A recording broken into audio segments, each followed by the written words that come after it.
আজ তৈরি করব গুগলি সর্ষে দিয়ে। প্রথমে গুগলিটাকে গরম জলে সামান্য নুন দিয়ে ভালোভাবে ফুটিয়ে জলটা ফেলে দিতে হবে।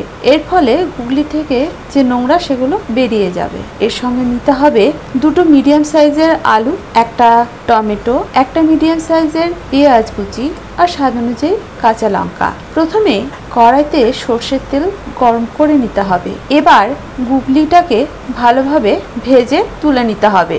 গুগলি ভাজা হয়ে গেলে ওই তেলের সঙ্গে আরো সামান্য তেল যোগ করে কেটে রাখা আলুটাকে ভেজে নিতে হবে। আলুটা ভালোভাবে ভাজার জন্য ঢাকা দিয়ে রান্না করতে হবে। এই রান্নার ক্ষেত্রে আঁচ লো থেকে মিডিয়ামে থাকবে। আলু ভাজা হয়ে গেলে এটাকেও তুলে নিতে হবে।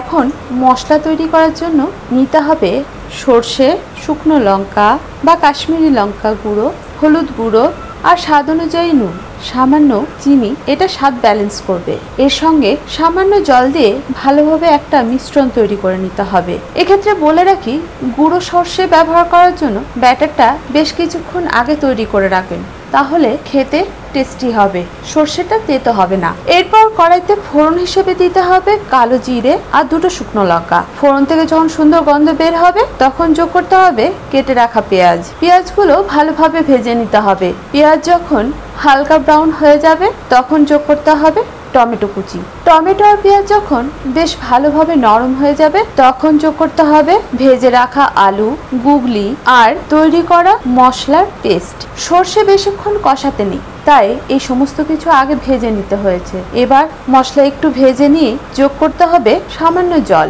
এটা আপনাদের পরিমাণ মতো বুঝে দেবেন। এর সঙ্গে যোগ করতে হবে দুটো কাঁচা লঙ্কা। এবার রান্নাটাকে ঢাকা দিয়ে বেশ কিছুক্ষণ হতে দিতে হবে।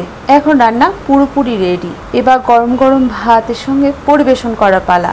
তবে হ্যাঁ, চাইলে কেউ সামান্য ধনেপাতা কুচিও ছড়াতে পারেন। তৈরি করার পরে কেমন হয়েছিল সেটা কিন্তু কমেন্ট করে জানাতে ভুলবেন না। আমিও তো থাকি আপনাদের কমেন্টের অপেক্ষায়। আর আমার রান্না বা রেসিপি কে কোথা থেকে দেখছেন সেটাও কমেন্ট করবেন, সঙ্গে আপনাদের নামটাও শেয়ার করবেন। আমার রান্না বা রেসিপি ভালো লাগলে লাইক শেয়ার করতে ভুলবেন না। যারা প্রথম আজকেই আমার রান্না দেখছেন, ইউটিউব থেকে দেখে থাকলে চ্যানেলটাকে সাবস্ক্রাইব করবেন। ফেসবুক থেকে দেখে থাকলে পেজটাকে ফলো করতে ভুলবেন না। এটাই আপনাদের কাছে ছোট্ট অনুরোধ। আর যারা প্রথম দিন থেকে আমার সঙ্গে আছেন তাদেরকে অসংখ্য ধন্যবাদ। যাই হোক, আজ এই পর্যন্ত। দেখা হচ্ছে পরবর্তী ভিডিওতে। আপনারা ভালো থাকুন, সুস্থ থাকুন। ধন্যবাদ।